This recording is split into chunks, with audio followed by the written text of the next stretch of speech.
Rais William Ruto ametetea safari zake za mara kwa mara nje ya taifa pamoja na ndani kwa ndani, akisema ratiba yake yenye shughuli nyingi inachochewa na uamuzi wa kuhakikisha mageuzi ya kiuchumi yanafanyika nchini.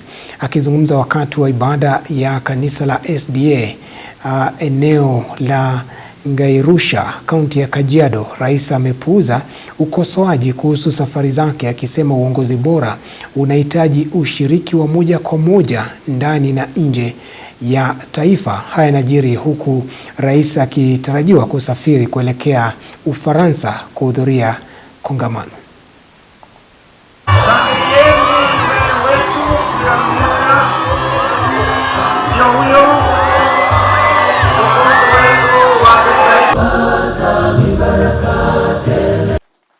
Najua kuna watu wengi kwa mapenzi, sijui kwa sababu gani, saa zingine wanasema mbona rais amekuja kutoka ng'ambo juzi, amekuja akaenda sijui kufanya mkutano na watu ya Marsabit, ametoka hapo ameenda Kakamega, ndio huyo ako Kajiado, sijui atakuwa wapi. Hiyo ni kazi ambayo mimi niliamua kufanya. Na kazi ya rais mimi nilitafuta. Na nilitafuta hiyo kazi kwa sababu niko na imani Mungu wako na sababu amenifanya niwe kiongozi wa taifa letu la Kenya kwa wakati huu. Kia mtu anasema, hawa wako na shares, hawa hawana shares. Hawa ni Tungati, hawa ni Tugunia. Hawa ni Wabara, hawa ni wa sijui Pwani. Hawa ni cousins, hawa ni maadui. Hawa sijui ni nini. Hiyo lugha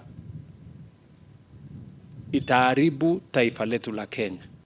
Mimi kama gavana wa Kisii, mimi nataka tamu ya pili. Najua kuna Wakisii wengi sana hapa ndani. Si mko hapa? Sasa mimi mtawezaje nipa mbili na Ruto na yeye yuko na ile moja? Si tunapewa, tunamaliza, tunaachia wengine wanaingia baadaye.